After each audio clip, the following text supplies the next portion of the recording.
hear argument next in 21-1270, MOAC Mall Holdings versus Transform Holdco, LLC. Mr. Hallward-Griemeyer. Mr. Chief Justice, and may it please the Court. Because of the harsh consequences of designating a procedural prerequisite jurisdictional, this Court requires a clear indication from Congress before it will treat a limit as such.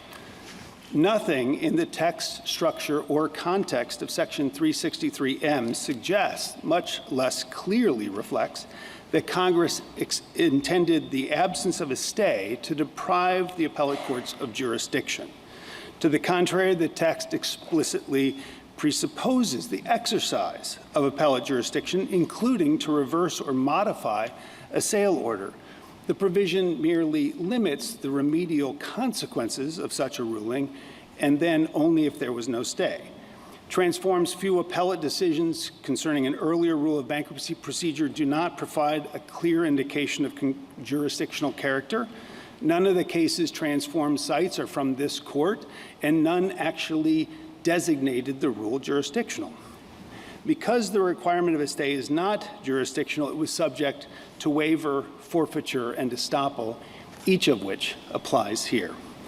Transform assured the bankruptcy court that it would not invoke Section 363B to defeat MOAC's appeal because Transform did not believe Section 363M applied, and Transform was right. The order under review did not authorize a sale under 363B. The asset sale had already closed. Rather, the order authorized assumption and assignment of a lease under Section 365 with no additional payment to the debtor. It does not defeat any congressional limit on the court's power to hold Transform to the position it took in the bankruptcy court. Finally, Transform's alternative argument that the leases transferred deprived the appellate courts of jurisdiction to review the assignment order is confused on multiple levels. It wrongly assumes that bankruptcy court's jurisdiction is solely in rem, which this court has rejected. But even if it were, this court has made clear that the transfer of the res does not deprive the appellate courts of jurisdiction, whereas here, the transferee is a party to the proceedings. I welcome the court's questions. I understand you'd like to get to the jurisdiction, non-jurisdiction question, but I think I've almost had my fill of that. Could you just take a second to explain what provision you rely on to challenge the lease assignment? We argue that the assignee did not satisfy adequate assurance of future performance, and that's I understand 365B1C and also 365B3A. So the bankruptcy code requires, it's very protective of mall owners. Congress was very solicitous of them, and it provided that both in order to assume and to assign a shopping center lease, the debtor and the assignee would have to show that there would be adequate assurance of future performance. And that required specifically showing that the assignee had the same financial wherewithal and operation experience as the original lessee here, Sears, in 1991. And the district court held that that was not met here. As a practical matter, what would the difference be? Well, on remand, we believe that MOAC would be entitled to recover the property because the time to designate and assume and assign the lease has now expired. But even if we were not right on that, at the very least, MOAC would be entitled to an assignee that satisfied that statutory requirement, which would also protect the mall's interest. Of course, whether we're entitled to either of those reliefs is a merits question. It does not go to this court's jurisdiction. Does your argument depend upon there being issues that could be raised that do not go to the authorization of the sale or lease? In other words, I understand the argument that this doesn't bar jurisdiction across the waterfront, but it does seem to bar any further inquiry into the validity of the sale or lease, no? Where the statute is properly invoked, that would be true. But here, its protections were both waived and forfeited. It was not raised in the district court until after the district court had ruled on the merits, and it was affirmatively waived in the bankruptcy court as part of Transform's objection to a stay pending appeal. So what would you have left apart from the issues of waiver? Well, we would also argue that this was not a sale of property of the estate under 363B, because that had already happened. The sale had closed. The money had been paid to Sears, and there was no, it was not subject to adjustment if the designated leases were later held not to be eligible for assignment. In fact, the APA, the purchase agreement, explicitly contemplated that the bankruptcy court would have to consider and decide whether there had been adequate assurance of future performance, and that if it was not found, then the debtor would have no obligation to assume or assign the lease. So the sale closes while that possibility of an individual designated lease not being assignable was still outstanding. So there's no way in which the sale is invalidated by a ruling in our favor. That's why I say Transform was right initially to say that this is not an order that to which 363M applies even on its terms, because it specifically contemplates the purchase or sale. The words sale and purchaser appear several times in the provision, and it is an authorization under 363B. The authorization that is relevant here appears at Petition Appendix 114A. It's paragraph 11 of the APA, and it says, debtors are hereby authorized in accordance with sections 105A and 365 to assume and assign the designated lease. Assumption and assignment occurs under 365. There's no reference there to 363. We're challenging the assumption and assignment, not the earlier sale. What was sold was designation rights. The sale of the designation rights is done and gone. It's been completed and not going to be undone with this.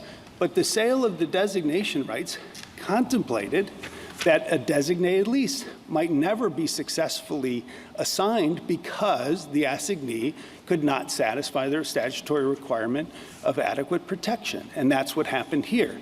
So Transform is simply being held to the terms of its bargain. Suppose we agree with you on the jurisdictional question. What would happen on remands? Can the district court simply vacate the assignment order? Yes, Your Honor. Okay, what if that happens? To whom would the lease revert? So we believe that the lease would revert to the Mall of America, and that's because under 365D4, the statutory time to assume a lease expires after 210 days unless extended by consent. Here there was extension by consent until the end of August. Why wouldn't it revert either to the Sears bankruptcy estate, if there is still such a thing, or to the reconstituted Sears? Well, in a sense, it would revert to the estate, but because under the language of 365D4, once the 210-day period to assume has passed, the lease is deemed rejected. And since we're past that time, it would, under the terms of the statute, immediately revert to the lessor. But there's another reason why the same thing holds, and that's because Transform only had designation rights during the designation period, and that expired on May 3rd, 2019. So we think it's too late, 2 times over, for them to try to re-designate a new assignee and go through that process. But that's my merits argument. If I'm wrong on that, then at the very least, assuming that Sears or its successor has an ability to designate a new assignee, at the very least we would be entitled to only being assigned to someone who can satisfy the protections afforded by the statute. There are news reports that Sears exited bankruptcy in November. Is that correct? So is there still an estate? Your Honor, we would take the position again that it's too late. There is a litigation trust, and I assume an argument could be made that it would become property of the litigation trust. We would dispute that. But again, those are merits issues for the courts to determine on remand. They don't go to this court's jurisdiction because there's an Article III case or controversy. I understand that. I'm just trying to figure out what the practical implications of but again, our position is that twice over, the time to designate and to assume and assign this lease have passed. But that's because both under the terms of the APA and under the terms of the statute Congress created, basically Sears had one shot to identify an assignee that would satisfy the requirement. And had they designated an assignee, it could have been any. It could have been Target. It could have been Bloomingdale's that had the similar financial situation and operating experience as Sears in 1991. That would have been fine and good. Instead, they designated a holding company that had never had any such experience. I think. Go ahead. You sure? Yeah. All right. I think what I'm struggling with, and since my colleagues are too, is that it's a little unusual to say a good faith purchaser of a bankruptcy asset might have to disgorge it, some years later, after perhaps the bankruptcy estate has been eliminated and the bankruptcy is discharged. So, what do we do about that? Does every good faith purchaser now take an asset subject to the possibility that it will be reverted to, and a bankruptcy estate might have to reemerge? And I mean, I'm just unfamiliar with. I'm not a bankruptcy expert. Yeah. You are. So tell me, is there any other analog to this that you're aware of? 363M protects the good faith purchaser's interest. Yes, if there's a stay, but then you waive, and then here we are. Exactly. Here, and I guess I'm asking, is there any other instance in the bankruptcy laws, maybe that's the way to get at it, well, where there's this kind of reversion of an asset that a good faith purchaser's taken on? So in the first instance, I want to reiterate that we don't think that Transform is a purchaser with respect to the assignment, right? Yes, because this was a separate. Yes, but your argument doesn't turn on that fact. Your argument turns on the meaning of the statute. So that doesn't help again, me. I think that the statute, this court has recognized that even important principles, even emphatic, Yes, I spot you, counsel. I spot you. All of that, but you are dancing, my friend. So let's get to the center stage. Is there another example that you can think of where a good faith purchaser in the bankruptcy laws, just a straightforward question, would have to disgorge an asset?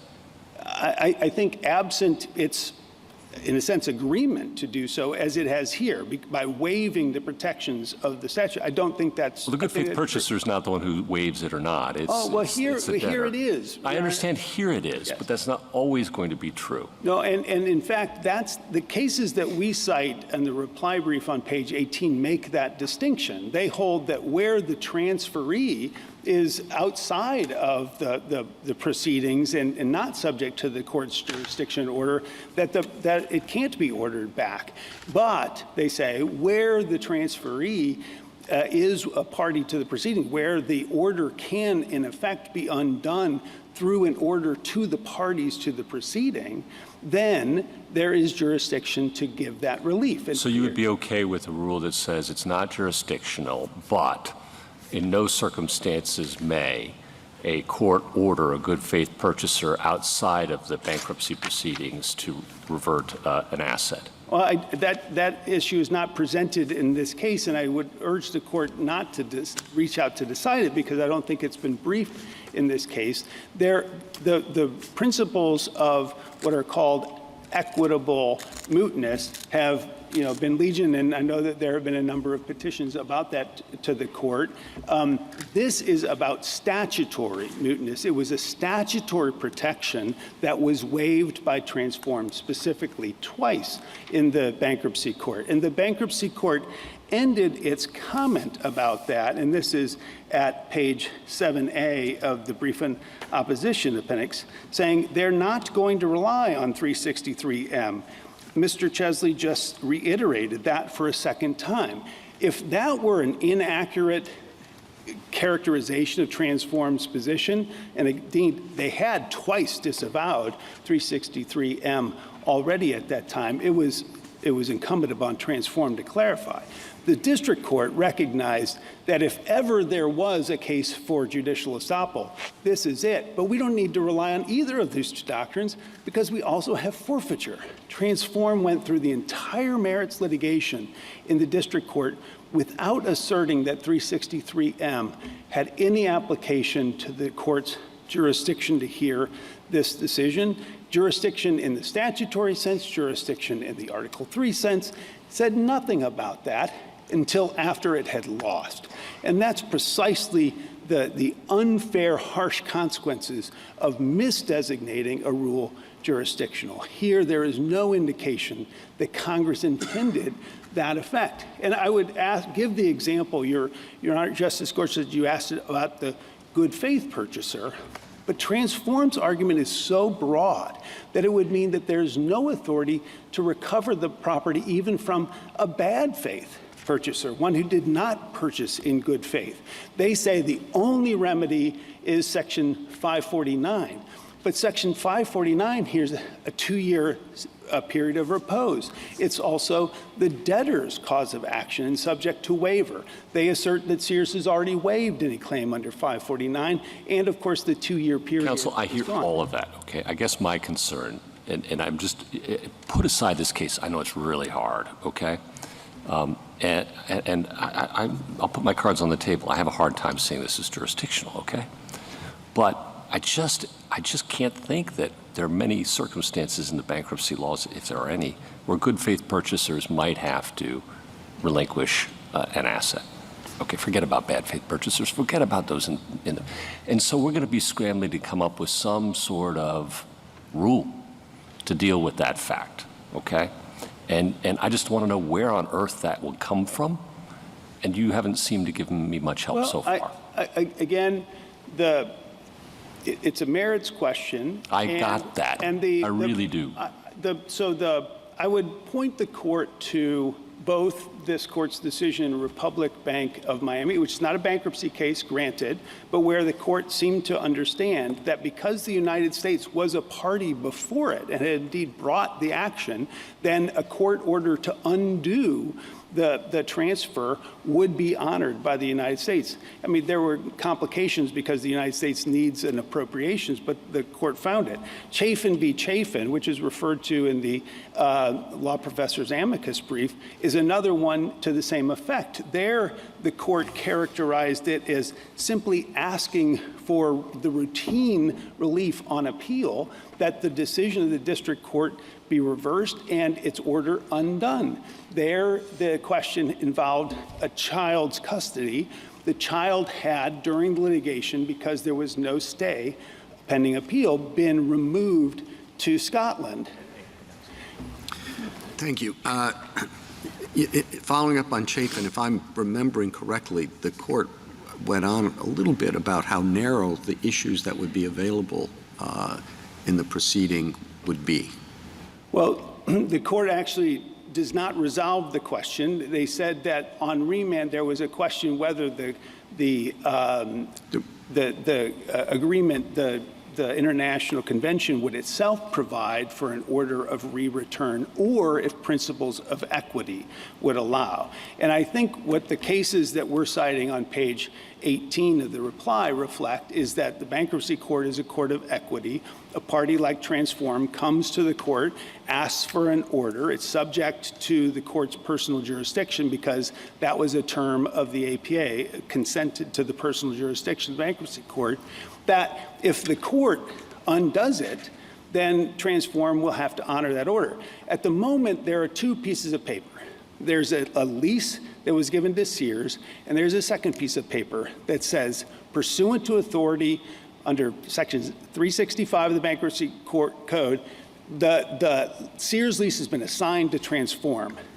But when on remand, that order is taken away, then Transform has nothing to assert in terms of its right to the leasehold in at Mall of America. Thank you. Isn't part Justice of- I'm sorry, Justice Thomas?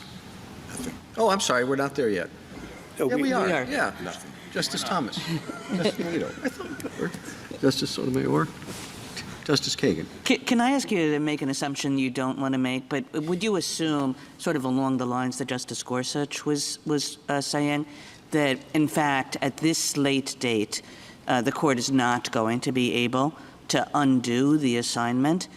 Does that make this constitutionally moot, or is there some other form of relief that the court could provide to resolve this dispute? Well, Your Honor, I think there might be additional relief that could be provided to Mall of America in terms of out of the compensation from the sale. That's not been explored yet. I do want to make one point in terms of whether this assignment can be undone. The parties I want stipulated. to just stick with my question. Okay. You gave one flesh out, like, what do you think a court might do, even assuming, and I know you dispute this, and I'm not suggesting that you're wrong, but if there is no unwinding to be done, what is left? Well, Your Honor, the statute only precludes an invalidation of the sale. Of course, we think this is an assignment, not a sale, so it doesn't apply.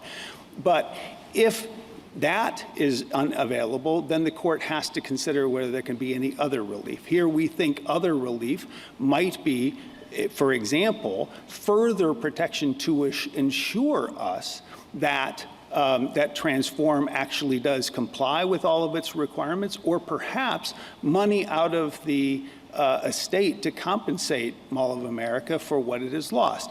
But again, that's not necessary to reach here, because here the parties entered into a stipulation that Transform would not do anything further that would moot the appeal. As a consequence, this property remains dark. It has never been developed. There's nobody operating it right now.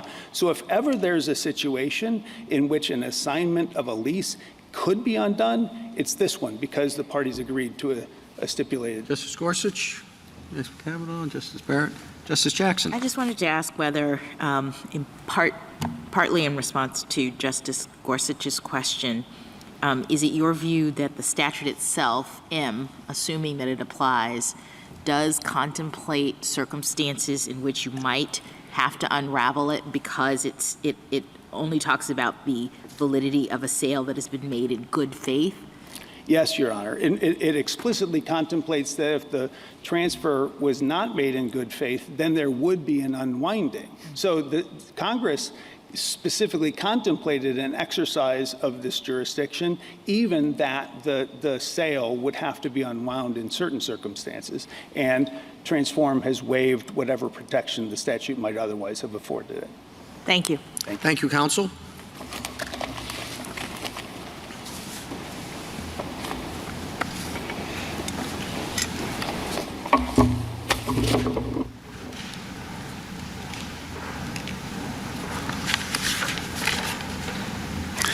Ms. Sinsdak. Mr. Chief Justice, and may it please the court.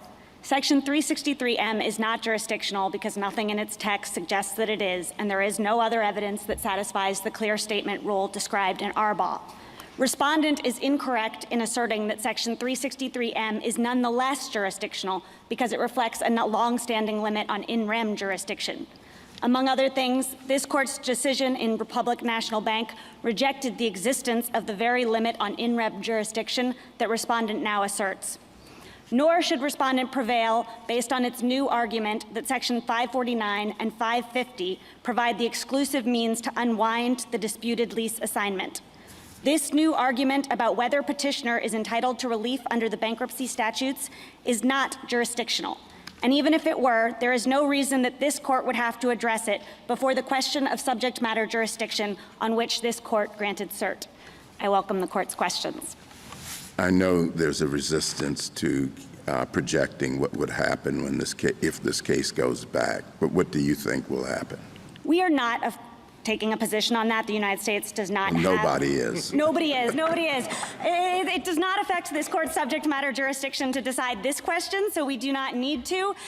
We would say that we are not aware of cases in which courts have insisted that there be additional process in order to unwind a lease assignment once the court has reversed the lease assignment on appeal.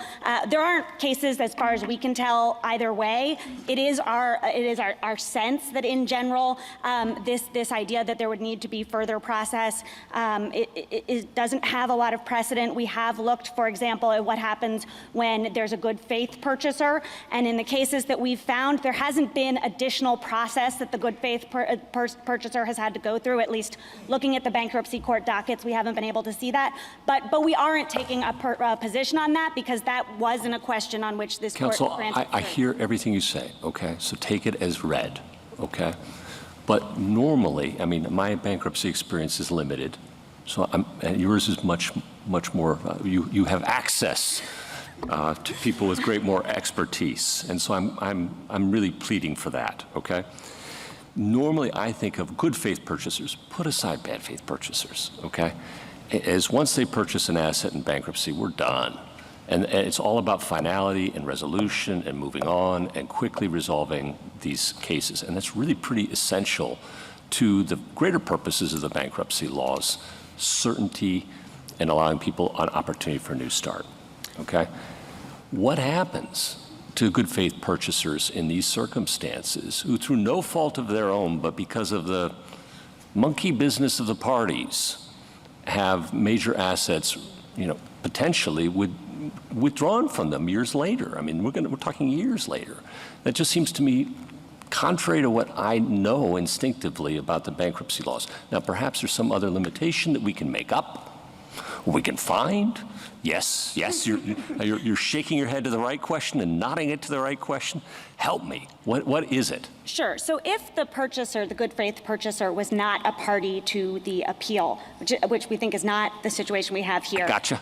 If instead they're sort of, it's 3 years later, yes, and suddenly someone is showing up at their door and saying, you need to give us the property, then we think they could assert Section 363M. They wouldn't have had an opportunity to assert it before, so they would not have waived. They would not have forfeited. There would be no concerns with respect to judicial estoppel.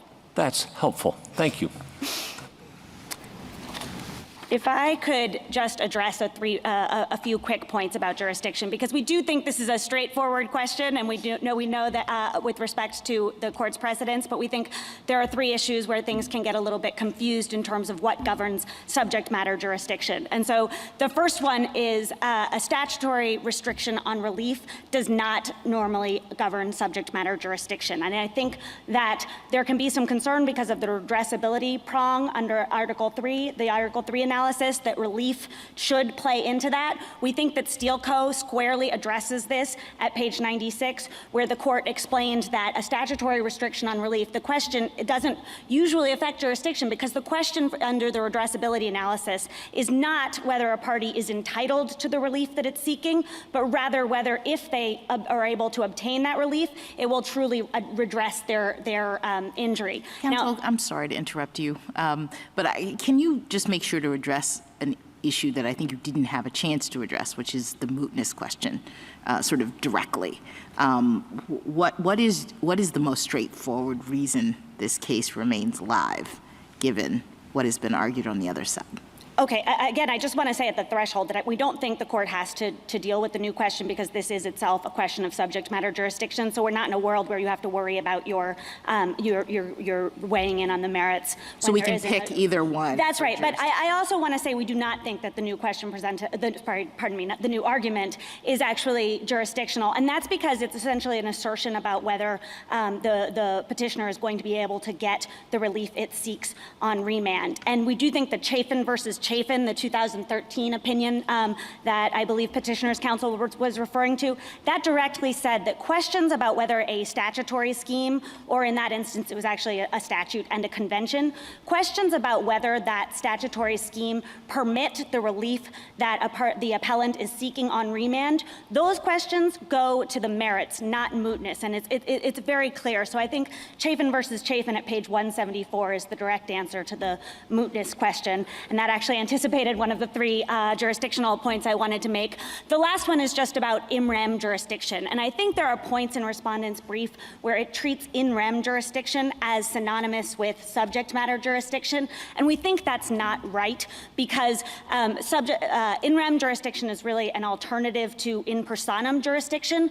So I think every law student learns pretty early on that in order for a court to hear a case, it needs to assure itself that it has both subject matter jurisdiction, that is, the power to hear the class of cases into which the controversy falls, and either in personam jurisdiction, personal jurisdiction, or in rem jurisdiction.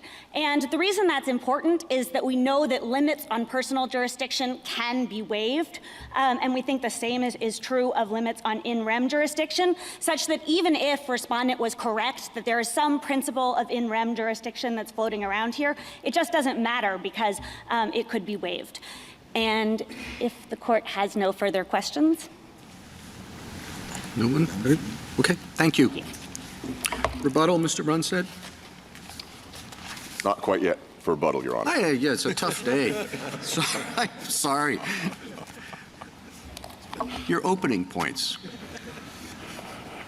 Mr. Chief Justice, and may it please the Court. Justice Thomas, I am going to take a position on your question. Justice Gorsuch, I have a better answer to the question that's actually correct. Justice Kagan, there is no additional relief that can be granted.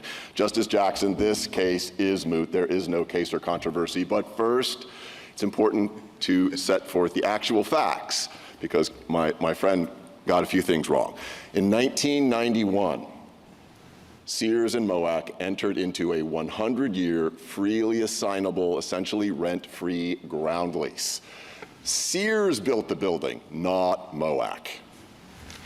Decades later, in 2018, when Sears filed for bankruptcy, the building that Sears built with this ground lease became property of the bankruptcy estate of Sears' bankruptcy estate. Sears moved for authority to sell, by private contract, this property to Transform. After the necessary approvals from the bankruptcy court were obtained, that sale transaction closed on October 4th, 2019, 3 years ago. And it was a sale, as the district court determined. It was a transfer of ownership of property for a price. There was additional consideration that was paid for this specific asset, this building and this lease. Millions of dollars in additional consideration that's elaborated on pages 13 to 14 of the red brief. Okay. There is no remedy that can be granted to them at this point. What is the relief, the sole relief that they identify? It's on page 10 of their reply brief. Before you get into that, though, I'm interested in the fact that your recitation of the facts did not include the waiver that they continued to point to. Yes. Isn't there a point in the procedural history of this in which your client, Transform, said we're not going to rely on 363M, and what do we do about that? Justice Jackson, there is that point. That goes to Section 363M. My argument initially is that wholly apart from Section 363M. Put that statute aside. Put the question of waiver aside, because it only pertains to Section 363M. There is no case or controversy. There is no way to undo the sale in this instance, and here is why. 3 reasons. The remedy they seek, which is specified on page 10 of their brief, the courts can simply enter an order voiding transfer of MOAC lease. You can just simply take the property from them. That remedy does not exist as a matter of law. The statutory remedy, the exclusive remedy, is the avoidance powers. That's not available here. The bankruptcy court on remand has no subject matter jurisdiction over this property. Its jurisdiction is limited to property of the estate. This is not property of the estate. If this were remanded back to the bankruptcy judge, the judge would say, I don't have jurisdiction here. I have jurisdiction over property of the estate, not Transform's property. If you want me to have jurisdiction, you have to invoke the avoidance powers to bring it back into the estate. That's not available. But Justice Gorsuch, your question about what is the answer, it is in this court's seminal decision. So for commercial law geeks like me, these decisions, although not widely known, they are seminal in my field. And they are this court's triumvirate of decisions in Gray versus Brigg-Nardello, in Voorhees versus Bank of the United States, and in Grion's Lessee versus Astor. And there the court unequivocally explained, if you reverse a sale order on appeal, it does nothing to affect the sale. The sale cannot be overturned. This court's language explanation in Gray is straightforward. Although the judgment or decree may be reversed, yet all rights acquired at a judicial sale while the decree or judgment were in full force and which they authorized will be protected. With the errors of the court, the purchaser has no concern. And the court said this is so well established, we shouldn't even have to reiterate it. The court was even more unequivocal in Voorhees versus Bank of the United States. I go to the sale order itself. I thought the sale order, which was selling Sears' right to assign the lease to transform, the sales order said that that right reserved the landlord's right to object to any lease assignment that failed to conform to the requirements of 365. So the sale order itself reserved the right of objection. That's what you bought. At the assignment, or at the step of the assignment, the landlord objected, and the court said, no, I'm going to overrule it. But then you came in and said, you, Transform, came in and said, I'm not going to rely on 365M. I'm here before the court. I'm going to subject myself to this procedure, which you did, and you got overruled, and then you wanted to appeal that. I don't understand. First, You're before the court. Yes. So you're in personam. You're defending your own rights and to the assignment, and now you've lost, or you're invoking 365M. So I don't understand how the court has lost jurisdiction. A proceeding, and I'm not even sure how you're a good faith purchaser, because you purchase subject to the landlord's objection. The bankruptcy court found we were a good faith purchaser, and as the Court of Appeals explained, that designation was not challenged. We are a quintessential good faith purchaser. Yes, but subject to a condition. Well, look, several things, Justice Sotomayor. First of all, it was a two-step process for the sale. The sale was under Section 363 of the assets, which required further approval of the court for the transfer of the lease, which is also part of the sale, for which additional consideration was paid in addition to the $1.4 billion that was paid for the bulk sale. So this is all a package together. What happened, though, was at that point, right, and this is important, the bankruptcy court does not exercise in personam jurisdiction over property of the estate. There's no summons and complaint against the purchaser. There's no ordinary in personam process. It's all in rem. This court said so in Stratton versus New. And as the Seventh Circuit explained, a proceeding under Section 363, that's the sales statute, is an in rem proceeding. One does not convert an in rem proceeding into in personam as a buyer by showing up. If that were true, this court's decision in Hood would be wrong. If Your Honor may recall, in Hood, I'm sorry, I'm totally confused now by you. Certainly, Your Honor. Let me explain. You are the party who bought. We are the buyer, Your Honor, yes. You bought subject to the objection. You're before the court. That's this court's point. That's in Gray versus Brigg-Nardello. Whatever may have been the merits of the objection is not the buyer's concern. This court was emphatic about that. I see what you're saying. When you show up at a sale, all the court said, and this is just repeating its language from prior decisions, this has been the settled commercial law rule for 200 years. The purchaser is not concerned with any errors the trial court might make in authorizing the sale. As long as the sale was authorized, the purchaser takes free. If it's reversed on appeal, it does not matter, which is why there's no common law rule that you can undo it. Okay, so they say there might be some other relief. Not so, Justice Gorsuch. Here's why. Here's why. This is bankruptcy. And in bankruptcy, if you have a claim, you must file a proof of claim. They did. They filed a proof of claim for the unpaid rent. Transform paid that as additional consideration, which was then paid to them. The opportunity to file a claim for additional damages has long since gone. There is no possibility that is foreclosed or out of bankruptcy. There is another reason. The one thing give me your other reason, then I got another question. There's no such thing as a cause of action for breach of Section 365 of the Bankruptcy Code. There is no such thing. It would be an implied cause of action that does not exist. So they are foreclosed procedurally and substantively from making any claim for damages which they've never heretofore even suggested. It is not possible, especially since now Sears's bankruptcy is over, the case is gone, the funds have been distributed, there is nothing left. So they do not, Justice Kagan, there is no opportunity for any additional relief whatsoever. The sole statutory mechanism. So, counsel, I'm sorry to interrupt you there, but certainly, Justice Gorsuch. Boy, you've been so persuasive. You got me into thinking I should dig this case. Yes, Your Honor. But you don't want that, do you? I do want you to dismiss the petition as improperly granted. I absolutely do, but I do think the statute's also jurisdictional, and I would like to explain why. And this ties into the fact that, right, this is in rem subject matter jurisdiction. Yeah. The subject matter jurisdiction of the bankruptcy court is property of the estate. What is the proceeding here? It is a sale of estate property. That is fundamentally in rem. It cannot be in personam, right? If it were in personam, this court's decision in Hood would be wrong. There the state showed up. You can't do in personam action against the state. You can only do in rem, the court said. By the state showing up, which it did, it doesn't convert in rem into in personam. It stays in rem. This is in rem from the beginning, just like in Admiralty. The ship has sailed. But counsel, you suggest that in rem is like a very, very narrow set of powers. And I'd understood that bankruptcy court could exercise certain additional powers in its review of the rem. Is that not so? As this court explained in Ehlers, whatever equitable powers remain in the bankruptcy court must and can only be exercised within the confines of the bankruptcy code.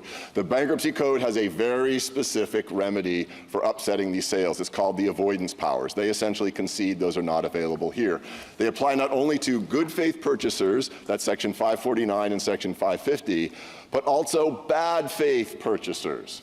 There's a specific provision of Section 363 that allows for overturning a sale to bad faith purchasers, 363N.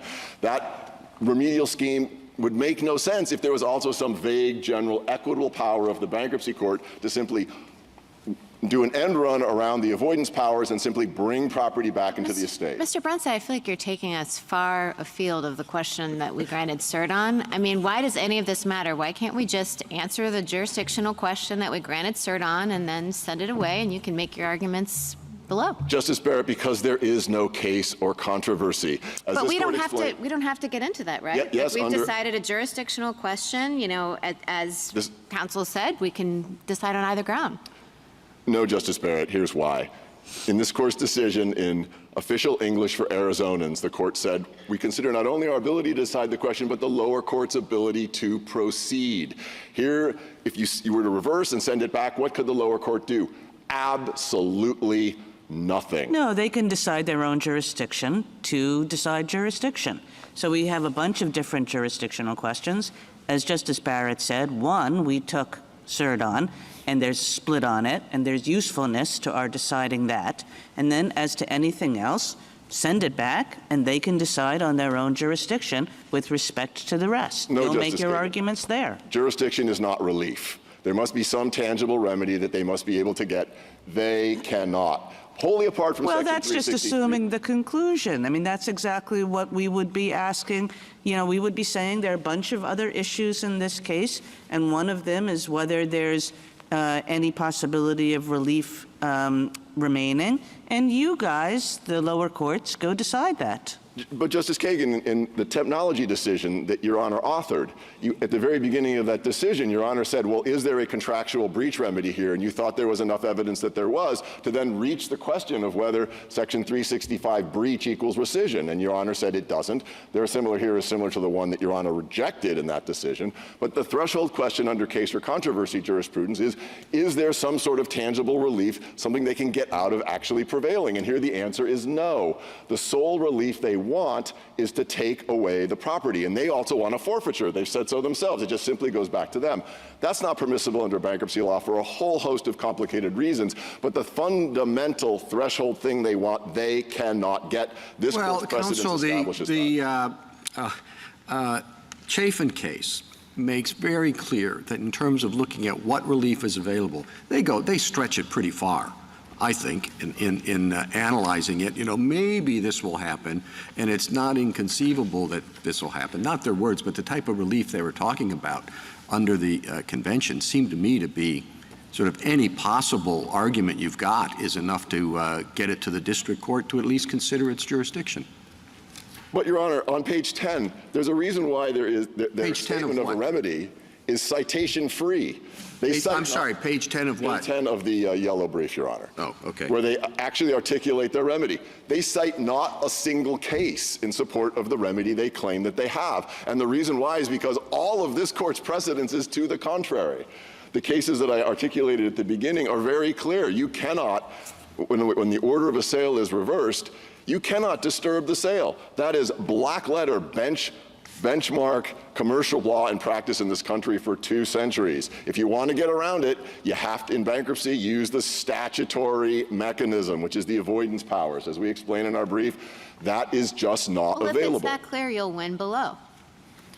It's clear we'll win below because there is no... Well, I'm saying, so why can't, as Justice Kagan and I were talking about, we answer the question in which we get it granted cert, and you should feel good then if you're right about your chances below. Because there's no case or controversy if there is no effective relief. We're not saying there's a case or controversy, right? Let's imagine you lose and we say it's not jurisdictional. All we're saying is that this isn't a jurisdictional bar. Any other arguments you have, you can take them up below. Because the case or controversy requirement of Article 3 constrains this court's jurisdiction as well, not simply the lower court's jurisdiction. That's the fundamental point. But there's a second point, and that is the bankruptcy court has no subject matter jurisdiction over this property. Its subject matter jurisdiction is limited in rem to property of the estate. This is also why Section 364 is jurisdictional. It is a blunt abrogation of subject matter jurisdiction. It says regardless of whether you reverse or you modify a decision on appeal, it does not affect the validity of the sale. If you can't affect the validity of the sale, the property cannot be brought back into the estate. If the property can't be brought back into the estate, there's no subject matter jurisdiction in federal court. The ship has sailed and the statute says you cannot possibly get it back into port. It is just like an admiralty jurisdiction. It's also jurisdictional because Section 363M codifies an historic practice. It codifies Rule 805, which was declaratory of existing case law, which was uniform. Of course, if that's true, why did you waive it so many times in this case? I mean, that's the only reason why we're here looking at this and trying to decide, per the question presented, whether it's jurisdictional, is because you brought it up late. And the court had already ruled against you, and you apparently waived, the 363M question. And so when you brought it back again, you said, but wait, that question is jurisdictional, so you still have to decide it. Counsel made a mistake in articulating what Section Your counsel for Transform. Counsel for Transform. It's the same mistake the bankruptcy judge made about Section 363. But Transform knew this was a jurisdictional question. They cited in their papers in the bankruptcy court the very jurisdictional precedents from the Second Circuit that say it's jurisdictional. One also cannot, by consent or waiver or misstatement of a law, create subject matter jurisdiction that does not exist. Here, there is no subject matter jurisdiction because the statute bluntly says, no matter what you do on appeal, you cannot bring the asset back into the estate. If you cannot bring the asset back into the estate, it's not property of the estate. There cannot be federal subject matter jurisdiction in bankruptcy, which is limited in rem to assets of the estate. okay? So it is a blunt jurisdictional abrogation. That is by design. That was specifically what Congress intended by codifying verbatim in this oddly worded statute a former rule of procedure, Rule 805, which was declaratory of existing law. The two seminal cases were Fink and Taylor. Taylor involved a situation where there were assets in bankruptcy that were sold, and then the Committee of Creditors appealed, and the Court of Appeal said, we don't have jurisdiction to decide this controversy. We have no authority to hear. The same thing in Fink, which used jurisdiction 3 times in this decision, the Fourth Circuit's decision. Jurisdiction, jurisdiction, jurisdiction. We cannot bring the property back. We cannot order it to come back. Again, well, they may have used it 3 times, but the statute doesn't use it at all. Correct, and the question is why? And in Boschler, this court said we look at the traditional tools of statutory interpretation. We look at the text, the context, and the history. Well, here there is an established historical practice that Congress intended to codify. It wasn't just that the courts limited remedial relief. They said we have no authority to even hear the appeal where you're challenging the validity of the sale.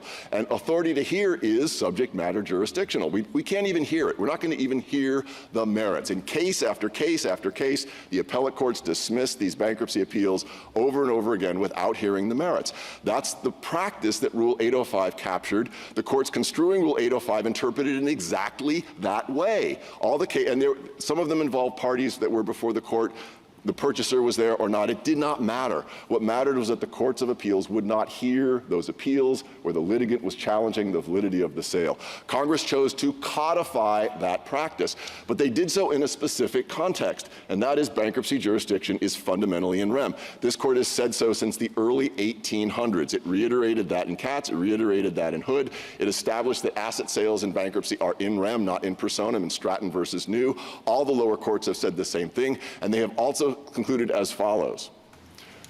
Once property leaves the estate, the jurisdiction of the bankruptcy court lapses. It ends. Why? Because it's in rem and it is limited to property of the estate. Once the property leaves the estate, as happened here when the sale was consummated on October 4, 2019, it was not property of the estate. But what do we do with the good faith language in the statute? I mean, that suggests that some court is going to litigate at least that issue. Correct. It limits the subject matter of the litigation to whether the purchaser was in good faith or not. If the purchaser was in bad faith. But you said he had no jurisdiction. You said once it's gone, so the sale happens, the property is gone. And then we have 363M, which at least seems to preserve as a litigatable topic the question of whether the sale happened in good faith. Your argument suggests that too bad, so sad, there's nothing we can do, the property is gone. No, Justice Jackson, because all that it does is it abrogates subject matter jurisdiction in a narrow category of cases. It's as though in the exercise of its authority to enact basically federal subject matter jurisdiction. The court said you have federal subject matter jurisdiction in the district courts, but not with respect to this particular federal question. That would be an abrogation of subject matter jurisdiction. This statute works in exactly the same way. If what you're challenging is the validity of a sale to a good faith purchaser, we do not have subject matter jurisdiction to hear it. As a subject matter constraint, we have no authority to hear it. Well, how can that be? I mean, it says that the provision on which you're relying, saying you don't have authority to hear it, depends upon the fact that the property was purchased in good faith. You can't be circular. It seems to me that you've got to have jurisdiction to decide the good faith question. That's correct, Your Honor. They have jurisdiction to decide whether it's good faith or not.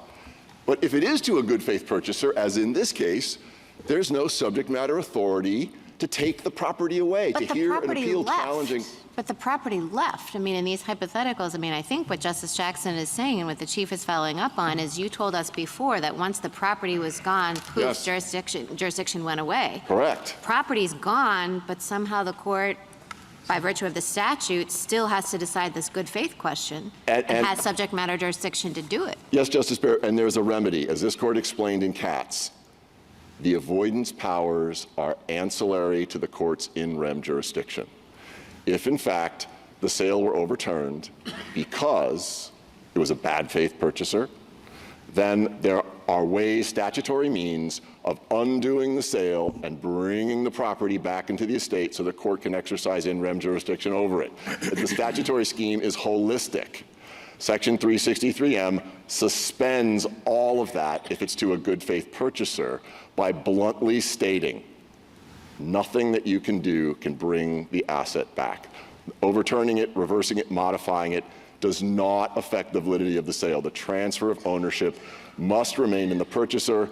All of those ancillary processes to bring the race back into the estate, into the custody of the bankruptcy court so it can order an alternative disposition are suspended. That was the intended effect of Section 363M. Well, I don't know. Maybe they are and maybe they're not in particular instances, but you do have acknowledged that under 363M, there is jurisdiction in the court. Now, you want to say it's simply to adjudicate good faith, but then all sorts of consequences flow from that decision. But that's the subject matter, Your Honor. That's the point. The subject matter of good faith is preserved. The subject matter of the validity of the sale is not. Now, this is an unusual statute. This is not like any other statute we were able to find that the court had to construe whether it was jurisdictional or not. It's unique. But that's because bankruptcy jurisdiction is unique. The remedial scheme is unique. Its impact it's very surgical. It is a key into the system as a whole, but it is supposed to be a subject matter block. It says so bluntly and directly. Reversal or modification on appeal does not affect the validity of the sale. If the purchase was in good faith. Correct. So the only subject matter you can hear is good faith or not. If the purchaser was in bad faith, all of the remedial provisions under the code are preserved. Does the rem need to be back in order to adjudicate the good faith question? It does, Your Honor. This is the opposite. It does. So before the court could evaluate good faith, we've got to get the rem back? I misspoke, Your Honor. It does not? No. All right, so how does it have subject matter jurisdiction to address the question with the rem being gone if you're right about the impact of the rem being gone? Because that is a precursor to being able to invoke the ancillary processes of avoidance. And those processes turn on whether you have a good faith purchaser or not. If it's a bad faith purchaser, 363N applies. And 363N says if you have a collusive bidder, the trustee can avoid the sale or collect damages. It gives an option, which is why it can't be automatically void. So the determination of good faith or bad faith is a precursor to be invoking one of the ancillary processes, as this court explained to them in Katz, to bring the asset back into the estate so the court can order a different disposition. 363M, when it's a good faith purchaser, blocks all of that. The subject matter cannot be touched because you cannot affect the validity of the sale. The statute says so bluntly. If you cannot affect the validity of the sale, the asset cannot conceivably possibly come back into the estate. There is no avoidance mechanism. So there cannot be any additional exercise of jurisdiction over the race. And an appellate court cannot order a lower court to exercise jurisdiction it does not possess. And once again, just because the purchaser showed up does not convert an in rem proceeding into an in personam action. Mr. Brunstad, do you have anything to say about the question presented? I do, Your Honor. I do, Your Honor. Section 363M is jurisdictional, Your Honor, for 3 reasons: text, context, and history. The traditional methods of statutory interpretation that we look to determine whether a statute was intended by Congress to be jurisdictional. The text has this blunt subject matter restriction as I've articulated it, but the context is really critical. Well, context, boy, jumping to context in a place where we've always said you need a clear statement in the text. Where is your clear statement in 363M? The clear statement does not affect the validity of a sale. It's a subject matter constraint, not a procedural rule. The other statutes involve things like file your notice of appeal in 14 days or a time limit. This is not a procedural limitation. I think what we've always meant when we say a clear statement about jurisdiction is something that says something like the court has no jurisdiction.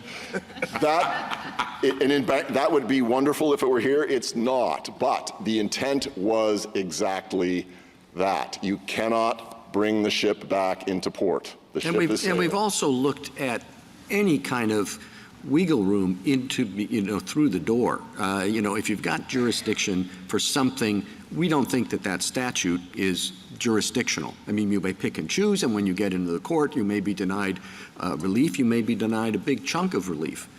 But if there's going to be jurisdiction for a little bit, we sort of let them sort out what relief is available once they're in court. There is no relief available here. Putting that aside, well, of course there is if it's in bad faith.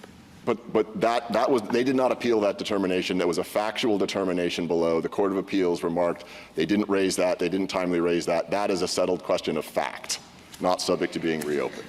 Okay, but settled questions of fact can also be appealed, right? They did not. That's the problem. They did not challenge that on appeal. So that is an established, plus there's no basis for it. But to Your Honor's point, this is a uniquely worded statute for a reason. It codifies an historic practice. And the historic practice informs what this statute is. Congress codified the rule, and the rule reflected a uniform body of case law that refused to even hear these appeals if there wasn't a stay where you're challenging the validity of the sale. That was what Congress intended to do.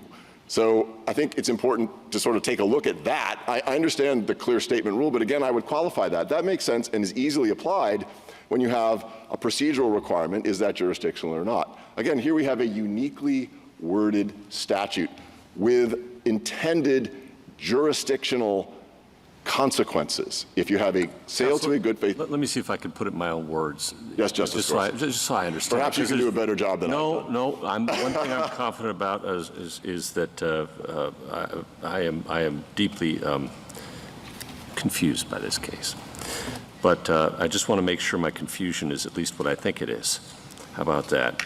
That you would say that, we normally require magic words like no jurisdiction.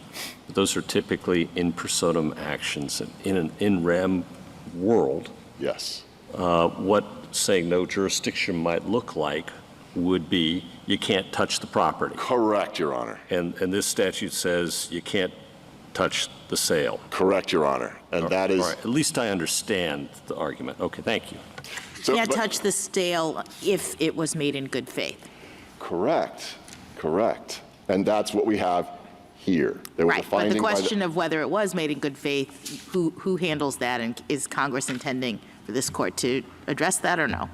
No, and I don't think the court needs to reach that in this case because that's not... No, I understand, but as you read the statute, yes, clearly the good faith part is still in there. It's a part of the analysis, and so if the rem is gone, who addresses that?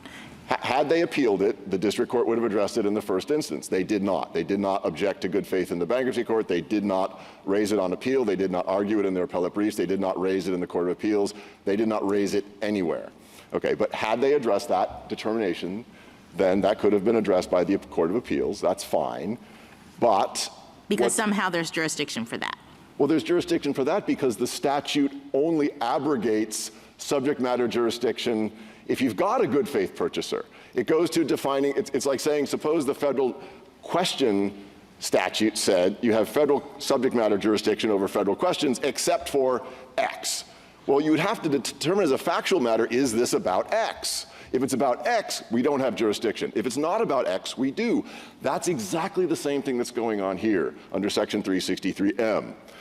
Is it a good faith purchaser? That's a factual question. If it's a good faith purchaser, the abrogation of jurisdiction applies. If it's not a good faith purchaser, it doesn't. And if it's not a good faith purchaser, we have a whole remedial scheme under the bankruptcy code that can get invoked. But if it is a good faith purchaser, you cannot touch the sale. It cannot be undone. That was by design. That was Congress's intent to do that in codifying this historic practice. And when Congress codifies an historic rule, especially in bankruptcy, this court has said over and over again. I'm sorry, did we have a common law rule on it being a good faith buyer could still challenge the sale? There was a common law rule on that wasn't particularly developed. It has become more developed under the bankruptcy code. So what we know now is whatever Congress wrote, it was doing away with the common law rule. No, Your Honor, no. It was because it was adding an exception, the good faith buyer exception, that didn't exist. And it seems to me that I don't see anything in the words of the statute that suggests it wasn't imputing other equitable doctrines as well, like, yeah, if you know of the appeal and there's no stay order, you're still a good faith purchaser. Justice Sotomayor, I was not clear. If you've waived this. On page 10A of the red brief, we reproduced Bankruptcy Rule 805, and it does in fact also have a good faith element to it. So it was part of the common law. It wasn't as developed as it is under the Bankruptcy Code.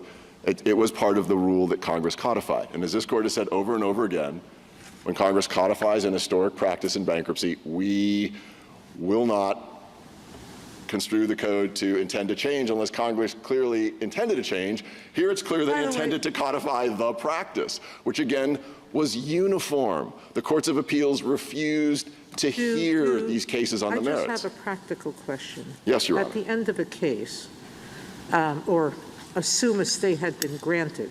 Yes, Your Honor. Does that mean the bankruptcy estate couldn't have been wound up subject to that pending case? So perhaps, Your Honor, but if the stay had been granted, the property would not have left. It would have remained within the estate. The bankruptcy court would have had in rem jurisdiction over the asset. I see. It's because a stay was not granted that the transaction closed under private contract on October 4, 2019, and Transform has owned and maintained the building and occupied it for the last 3 years, has paid the taxes, has paid the utilities, has paid the rent, is fixing the roof. Here's another reason why we can't do an end run around the statutory mechanisms. Under the statutory mechanisms, all of those reliance interests of the purchaser are preserved if the transfer is avoided under Section 550. Under their theory, they're non-existent in my opinion, common law theory, there's no protection. So the millions of dollars in additional money that Transform paid to acquire this specific asset, in addition to the $1.4 billion it paid for the bulk sale, the additional money it's expended to maintain the property, pay the taxes, is simply forfeited. Under the statutory scheme, it's not. You're given a lien for that on the property under the statutory avoidance scheme. That's another reason why we can't do an end run around Congress's carefully crafted protections for avoiding sales. There's protections for purchasers there. There's none in the common law theory. But again, going back to, and if I could just briefly cite these cases, it's Gray versus Brignardello, 68 U.S. at 634. Voorhees versus Bank of U.S., 35 U.S. at 475 to 476. Grion-Lessy versus Astor, 43 U.S. at 343. The court is unequivocal in explaining this. It applies in rem. It applies to sales. You cannot take the property away from the purchaser just because the trial court made an error that was reversed on appeal. Thank you. Justice Thomas? Justice Alito? Justice Sotomayor? Justice Jackson? Okay. Thank you, counsel. Thank you, Your Honor. Mr. Hallward-Driemeier, rebuttal? Thank you, Your Honor. With respect to the general proposition that the ship has sailed, this court explicitly rejected that proposition in Republic National Bank. It said, we hold in an in rem forfeiture action, the Court of Appeals is not divested of jurisdiction by the prevailing party's transfer of the res out of the court. This court rejected precisely the rule they have cited. So perhaps they're suggesting there is a bankruptcy-specific rule to the same effect. We cite, page 18 of the reply brief, several cases in the courts of appeals that concern this issue, and they say that if the transferee is not a party to the proceeding, then the court cannot order it back. But if the transferee is a party to the proceeding, then the Court of Appeals can undo the transaction. That is the rule we are relying on. It is the rule applied by Fink and other cases cited. Now, mind you, Gray, Voorhees, et cetera, were never cited in the briefs, and I don't know what they say. I'm sorry. But to the extent that they purport to establish a rule similar to their characterization of the Anne or the Little Charles, again, this court specifically rejected that in Republic National Bank. Now, 363M, as Your Honor's question suggests, presupposes that there is authority in the courts to get that property back if, for example, it's a bad faith purchaser. but it does not say that it has to be done via Section 549. And in fact, Transform's argument explains why that can't be the case, because 549 is a cause of action owned by the debtor. It says, hey, too late, sorry, Sears waived any 549 cause of action. And also, guess what? 2 years have passed, so you can't do that either. Congress would not have subjected a party who prevails on appeal in establishing that the transfer is to a party in bad faith would have no viable cause of action or opportunity to recover it. It's inherent in the authority of the court. That's what the cases we cite on page 18 provide. At the end of the day, all of these are merits issues that do not preclude this court from deciding the issue on which it granted certiorari. I want to point out that on that issue, first of all, that the good faith finding of fact was in the sale order. Of course, it could not have made a good faith finding of fact with respect to the assignment, because the assignment didn't happen until 6 months later.